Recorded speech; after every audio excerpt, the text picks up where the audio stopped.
17 février 1901. L'homme vient de Dieu et doit retourner à Dieu. Ce matin, je me trouvais tout opprimée et souffrante. Dès que je vis mon bien-aimé Jésus, il me fit voir de nombreuses personnes plongées dans la misère. En rompant le silence qu'il gardait depuis plusieurs jours, Jésus me dit : « Ma fille, l'homme naît d'abord en moi. C'est ainsi qu'il porte en lui l'empreinte de la divinité. Quand il sort de moi, pour être placé dans le sein maternel, je lui ordonne de parcourir un petit bout de chemin. Au bout de ce chemin, en me laissant trouver par lui, je le reçois de nouveau en moi et je le fais vivre éternellement, avec moi. Vois-tu combien l'homme est noble ? Regarde d'où il vient, où il va, et quel est son destin. Quelle devrait donc être la sainteté de cet homme, sortant d'un Dieu si saint ? Mais pendant qu'il parcourt son chemin pour revenir vers moi, l'homme détruit en lui ce qu'il a reçu de divin.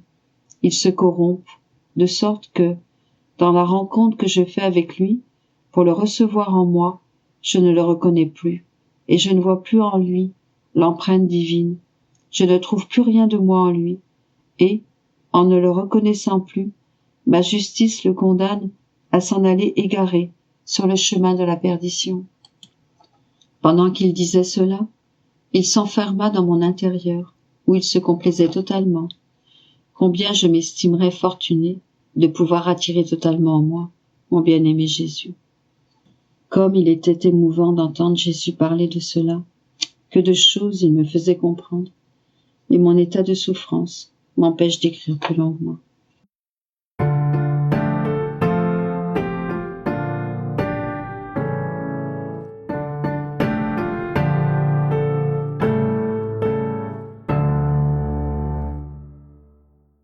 « 17 février 1902.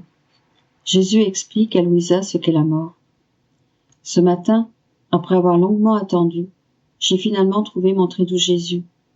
En me querellant avec lui, je lui ai dit : « Mon bien-aimé, pourquoi me fais-tu tant attendre ? Ne sais-tu donc pas que sans toi je ne peux pas vivre, que mon âme éprouve une mort continuelle ? » Il me répondit : « Ma bien-aimée, chaque fois que tu me cherches, tu te disposes à mourir. En réalité, qu'est-ce que la mort, sinon l'union stable et permanente avec moi ? Telle a été ma vie, une mort continuelle par amour pour toi. Et cette mort continuelle a été la préparation au grand sacrifice de mourir sur la croix pour toi. Sache que celui qui vit dans mon humanité et qui se nourrit des œuvres de mon humanité forme de lui-même un grand arbre plein de fleurs et de fruits abondants, ces fruits constituant la nourriture de Dieu et de l'âme. En contrepartie, celui qui vit en dehors de mon humanité, ses œuvres sont odieuses à Dieu et infructueuses pour lui-même. Après cela, le Seigneur déversa en moi un abondant mélange d'amertume et de douceur. Ensuite, Jésus et moi, nous nous sommes déplacés quelque temps au milieu des gens, mais je ne pouvais pas détacher mes yeux du visage de mon bien-aimé Jésus. En voyant cela, il me dit : « Ma fille, celui qui se laisse séduire par les œuvres du Créateur délaisse les œuvres des créatures. » Ensuite, il disparut, et je me suis retrouvée en mon corps. « 17 février 1918. La chaleur de la divine volonté chasse les distractions. Je me sentais un peu distraite pendant que j'essayais de m'immerger dans la sainte volonté de Dieu, et je demandais pardon à Jésus pour ma distraction. Il me dit : « Ma fille, par sa chaleur, le soleil détruit les vapeurs empoisonnées émanant de l'engrais dispersé sur le sol pour fertiliser les plantes. Autrement, les plantes pourriraient et finiraient par sécher. Aussitôt que l'âme entre dans ma volonté, cette dernière détruit par sa chaleur les infections que l'âme a contractées par ses distractions. Par conséquent, dès que tu remarques en toi la distraction, ne reste pas en toi-même, mais entre tout de suite dans ma volonté, pour que ma chaleur te purifie et t'empêche de dépérir. »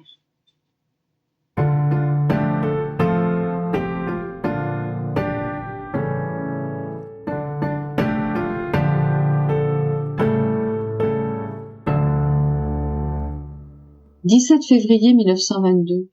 L'amour est le berceau de l'humanité. L'absence de Jésus me pesait au point que je ne faisais que l'appeler et désirer son retour. Mais c'était en vain. Il se fit ainsi attendre longtemps. Au moment où je ne pouvais vraiment plus supporter son absence, il vint. Combien de choses j'aurais voulu lui dire. Mais il se tenait à un endroit élevé, de telle sorte que je ne pouvais pas lui parler. Je le contemplais et l'aimais. Jésus, Jésus, viens. Lui aussi me regardait. Il projeta une rosée qui me couvrit comme de perles, et ceci le fit se rapprocher de moi. Rendu tout proche, il me dit, « Ma fille, le désir de me voir, l'intensité et la répétition de ce désir percent le voile qui sépare le temps de l'éternité, amenant l'âme à prendre son essor vers moi. Mon amour devient presque agité lorsque je dois tarder à me révéler à une âme qui languit après moi. Non seulement je dois me révéler à cette âme pour calmer mon amour, mais je dois aussi lui donner de nouveaux charismes et de nouvelles preuves d'amour. Mon amour désire constamment offrir des preuves d'amour aux créatures. Quand ma volonté agit pour se donner à une créature, mon amour devient festif. Il court, et même il vole vers cette créature. Il devient son berceau. S'il constate que l'âme ne reste pas dans le berceau de ma divine volonté, alors il la berce et chante pour la faire reposer et l'endormir. Et quand l'âme dort, il lui insuffle une vie d'amour renouvelée. Si la respiration irrégulière de l'âme révèle un cœur malheureux, alors mon amour forme, avec mon propre cœur, un berceau pour cette âme, pour la délivrer de son amertume et la remplir de la joie de l'amour. Oh, comme mon amour se réjouit quand l'âme se réveille et que, toute heureuse et pleine de vie, elle prend conscience de sa nouvelle naissance. Il dit à l'âme, « Vois, je t'ai bercée dans mon sein, afin que tu te réveilles forte, heureuse et transformée. Maintenant, je veux bercer tes pas, tes travaux, tes paroles, tout. Je veux ton amour, afin que la fusion de nos deux amours nous rende mutuellement heureux. Sois attentive et ne place rien entre nous deux. Cela m'attristerait. C'est mon amour plus que tout qui me fait me rapprocher de l'homme. Mon amour est le berceau dans lequel l'homme est né. Dans ma divinité, tout est harmonie, au même titre que les parties du corps sont en parfaite harmonie. Si l'homme dispose de son intelligence pour l'illuminer, ce qui le dirige, c'est sa volonté. Ainsi, si c'est ce qu'il veut, l'œil ne voit pas, la main ne travaille pas, et les pieds ne marchent pas. Et si c'est ce qu'il veut, l'œil voit, la main travaille, et les pieds courent. Tous les membres du corps se complètent mutuellement. Ainsi, en est-il de ma divinité, ma volonté dirige tout, et mes attributs vivent en complète harmonie les uns avec les autres, pour accomplir ce que mon amour désire. Ma sagesse, mon pouvoir, ma connaissance, ma bonté et tous mes autres attributs s'harmonisent et forment un tout. Tous mes attributs, aussi différents qu'ils soient, vivent dans le réservoir de mon amour et réalisent les désirs d'amour de ma volonté. Ce dont l'homme a le plus besoin, c'est l'amour. L'amour est pour l'âme ce qu'est le pain pour la vie corporelle. L'homme peut se passer de connaissance, de pouvoir ou de sagesse, parce que ces attributs sont utiles seulement dans certaines circonstances. Mais que pourrait-on dire si j'avais créé l'homme sans l'aimer? Pourquoi l'aurais-je créé si je n'allais pas l'aimer? Ce serait un déshonneur pour moi, un acte indigne de moi, puisque ma principale fonction est d'aimer. Et que deviendrait l'homme s'il n'avait pas en lui le fondement de l'amour? S'il ne pouvait pas aimer, il serait une brute et ne mériterait même pas un regard. L'amour doit tout pénétrer. Il doit imprégner toutes les actions humaines, comme l'image d'un roi apparaît sur toutes les pièces de monnaie de son royaume. Si une pièce ne porte pas l'effigie du roi, elle n'est pas acceptée par les sujets du roi. Pareillement, si une action n'est pas inspirée par l'amour, je ne peux la reconnaître comme mienne.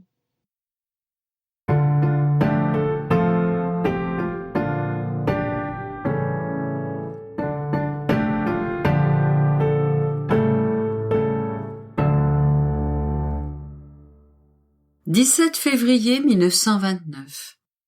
L'âme qui vit dans la divine volonté en est inséparable. Exemple de la lumière. Je faisais ma ronde dans les actes du divin fiat, mais avec une oppression qui m'enlevait la vie, à cause des privations habituelles de mon doux Jésus. Tout était souffrance et indicible amertume.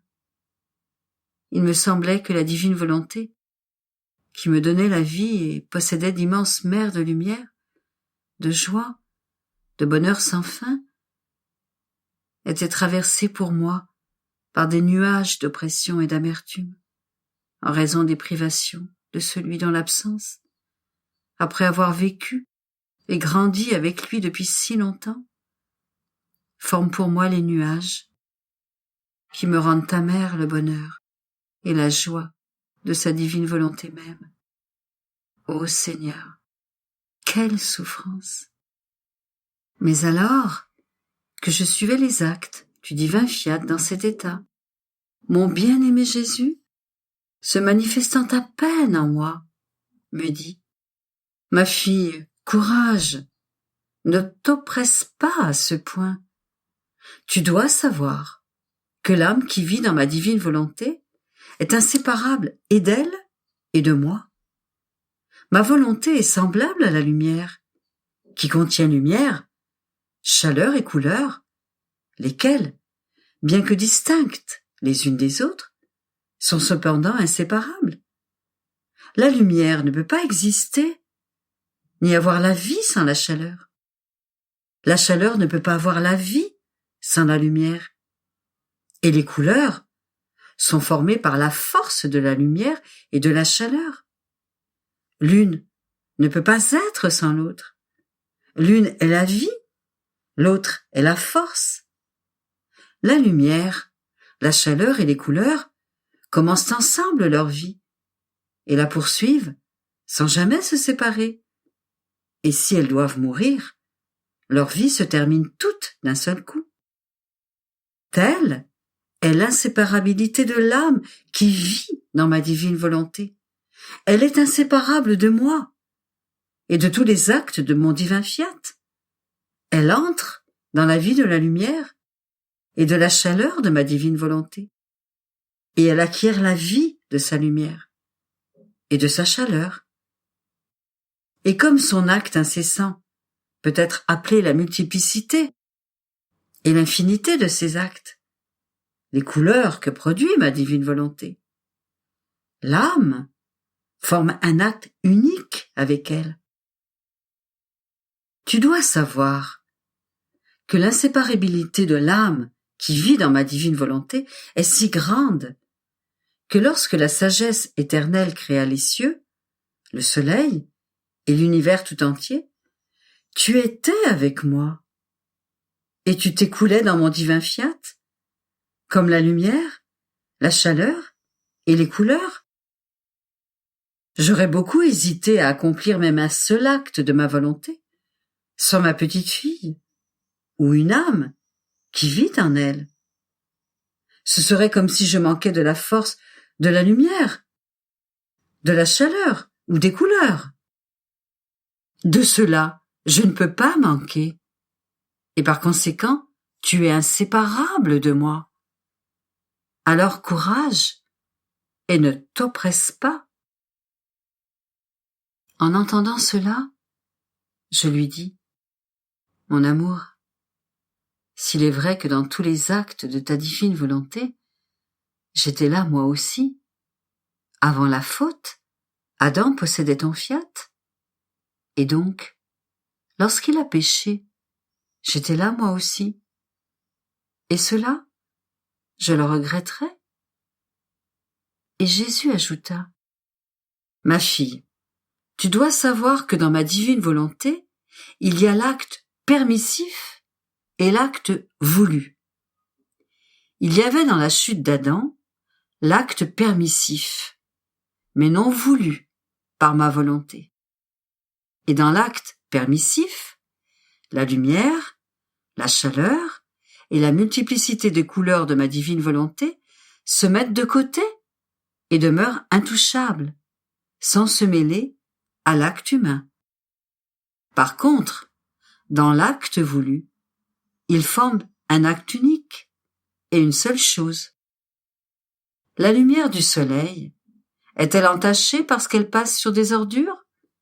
Certainement pas. La lumière reste toujours lumière, et les ordures sont toujours des ordures. Au contraire, la lumière triomphe sur tout et demeure intouchable, par quoi que ce soit, peu importe qu'elle soit piétinée ou revête les choses les plus sales, parce que les choses étrangères à la lumière n'entrent pas dans sa vie de lumière. Ma divine volonté est plus que la lumière. Comme la lumière, elle s'écoule dans tous les actes humains, mais elle demeure intouchable par tous les maux des créatures. Et seuls ceux qui veulent être lumière, chaleur et couleur, c'est-à-dire ceux qui veulent vivre uniquement et toujours de sa divine volonté, peuvent entrer en elle. Toute autre chose ne lui appartient pas.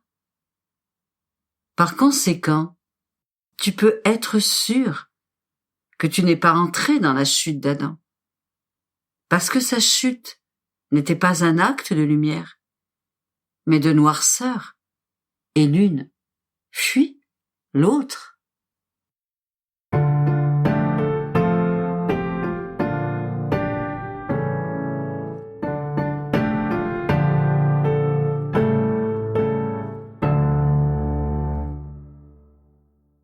17 février 1930. Comment la divine volonté est la pulsation et la créature le cœur. La divine volonté le souffle et la créature le corps. Inséparabilité des uns et des autres. Le divin vouloir continue à occuper ma petite intelligence et moi, en m'immergeant en lui, je sens sa force vivifiante qui m'enveloppe au-dedans, comme au dehors. Et mon Jésus, qui semble se cacher derrière les vagues immenses de lumière de son divin vouloir, se déplace souvent dans ces vagues de lumière, et se faisant voir, avec une indicible tendresse, il me dit : « Ma fille, ma divine volonté est une pulsation sans cœur. C'est la créature qui est le cœur. Et ma volonté, la pulsation. Vois l'inséparable union qui existe entre mon fiat et la créature. Le cœur n'est rien. Il n'a aucune valeur sans la pulsation. Avec la pulsation, la vie de la créature est constituée. Mais la pulsation ne peut pas battre sans le cœur. Telle est ma divine volonté. Si elle n'a pas le rien du cœur de la créature, elle n'a pas de lieu où former sa pulsation de vie, pour établir et former sa vie divine.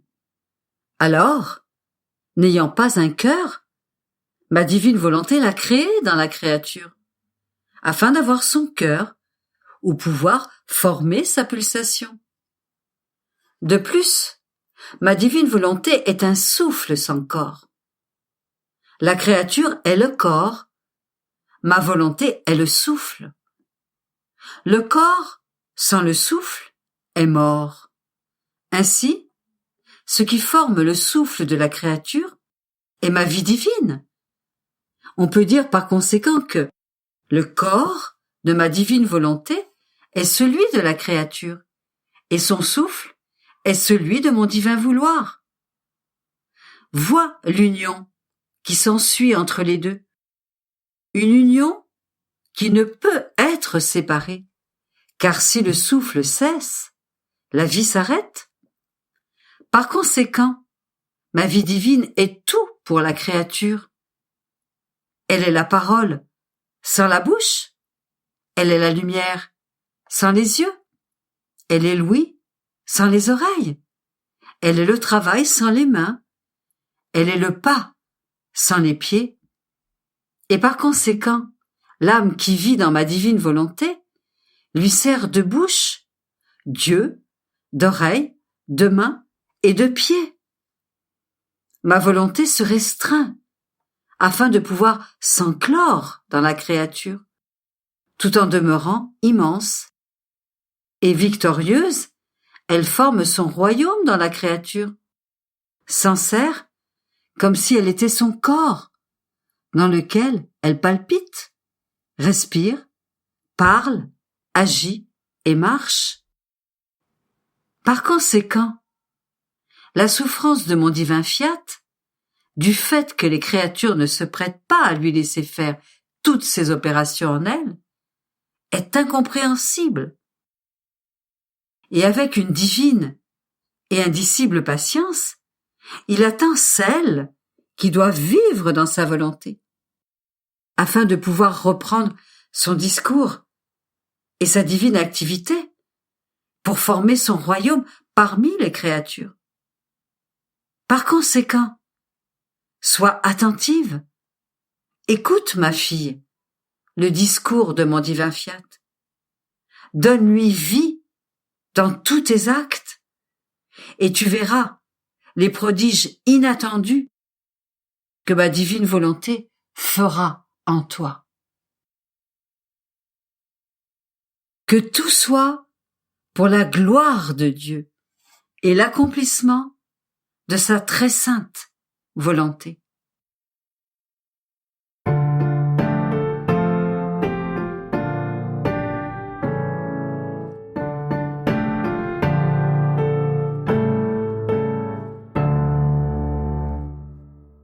« 17 février 1931. Conditions imposées, larmes amères. Jésus la console avec l'assurance de lui accorder la grâce de ne pas la laisser tomber dans les souffrances. Comment seule la souffrance volontaire constitue la vraie victime. Je vis des jours très amers et ma pauvre existence est un cauchemar. Mon Jésus, aide-moi, ne m'abandonne pas. Tu as toujours été si bon pour moi, et tu m'as soutenu avec tant d'amour dans les combats de ma vie. Ah, ne m'abandonne pas alors que les attaques sont maintenant plus furieuses. Mon amour, montre ta puissance. Tu vois, Jésus, que ce ne sont pas des démons que je pourrais mettre en fuite par un signe de croix, mais des supérieurs que toi seul peux mettre à ce poste. Je suis la pauvre condamnée, et je ne sais pas moi-même ce que j'ai fait. Oh, que mon histoire est triste. Ils ont dit qu'ils voulaient me mettre sous la direction d'un autre prêtre délégué par l'évêque, et qui va faire venir des médecins pour avoir toutes les preuves qu'il voudra. Et je serai abandonnée par les autres et placée sous son autorité. J'ai éclaté en sanglots en apprenant cela, sans pouvoir m'arrêter, et mes yeux sont comme des fontaines. Je passe la nuit à pleurer et à prier Jésus de me donner des forces et de mettre fin à cette tempête. Tu vois, mon amour, lui dis-je, il y a plus de 2 mois que je suis en lutte continuelle. Des luttes avec des créatures. Des luttes avec toi, pour que tu ne me fasses pas tomber dans les souffrances. Et combien il m'en coûte de me battre avec mon Jésus. Mais non parce que je ne voulais pas souffrir, mais parce que je ne peux plus supporter la situation.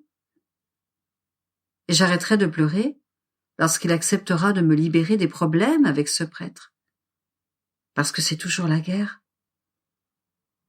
Et je pleurais si amèrement que je sentais mon sang couler comme un poison dans mes veines, si bien que j'avais souvent l'impression d'être morte et de ne plus respirer.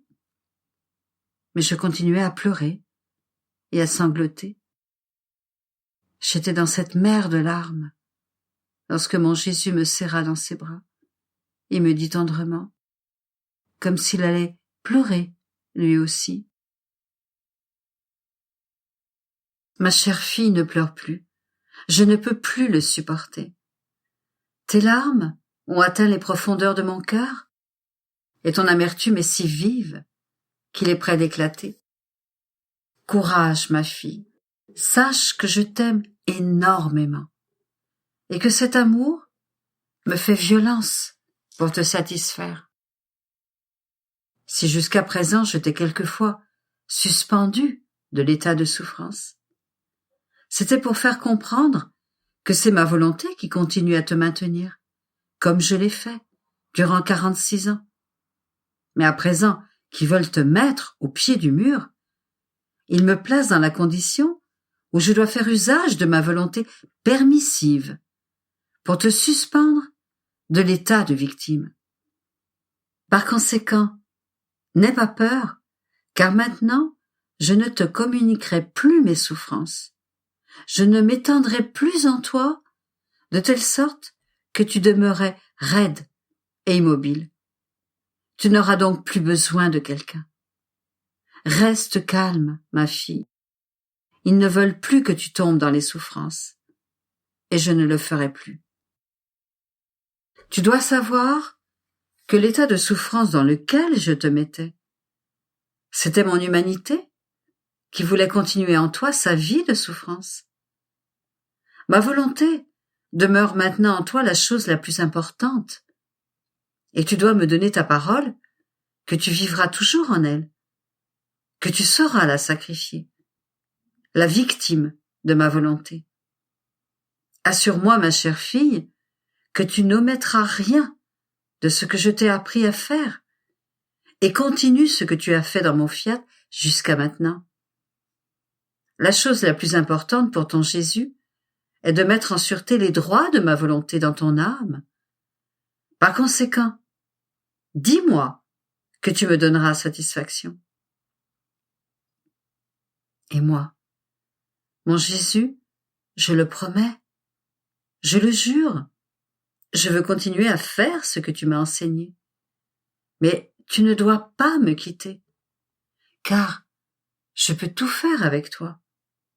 Mais sans toi, je ne suis bonne à rien. Et Jésus reprit. Ne crains rien, je ne te quitterai pas.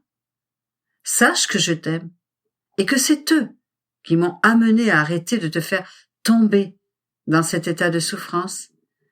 C'est mon amour pour toi, en te voyant pleurer si fort, qui a conquis ma volonté pour lui faire dire « c'est assez ».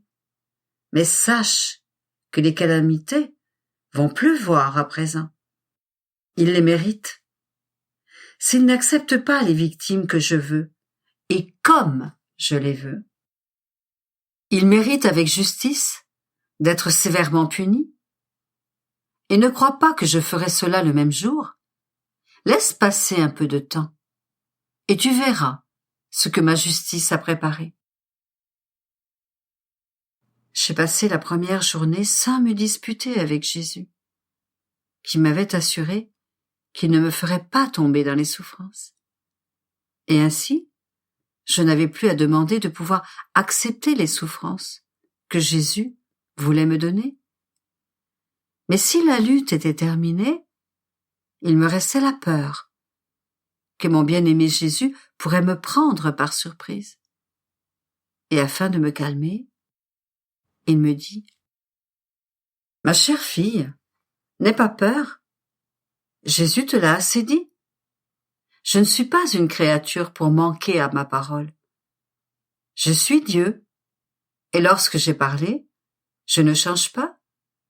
Je te dis que même s'il ne se calme pas, je ne te ferai pas tomber dans les souffrances. Et il en sera ainsi.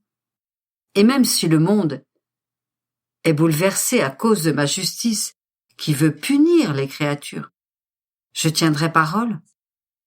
Parce que tu dois savoir que rien ne peut apaiser ma justice et changer les plus grands châtiments en rescrit de grâce, sinon la souffrance volontaire. Et les vraies victimes ne sont pas celles qui souffrent par nécessité, par maladie ou par accident, car le monde est rempli de ces souffrances. Les vraies victimes sont celles qui ont volontairement accepté de souffrir ce que je veux qu'elles souffrent, et comme je le veux. Ce sont elles les victimes qui me ressemblent. Ma souffrance a été entièrement volontaire, et il n'aurait pas pu me causer la plus petite souffrance si je ne l'avais pas voulu. C'est pourquoi je t'ai presque toujours demandé, lorsque je devais te faire tomber dans la souffrance, si tu l'acceptais volontairement. Une souffrance forcée ou endurée par nécessité n'est pas grand-chose devant Dieu. Ce qui parvient à ravir et à lier Dieu lui-même, c'est la souffrance volontaire. Si tu savais à quel point tu as blessé mon cœur en te remettant entre mes mains comme un petit agneau pour que je puisse te lier et faire de toi ce que je voulais.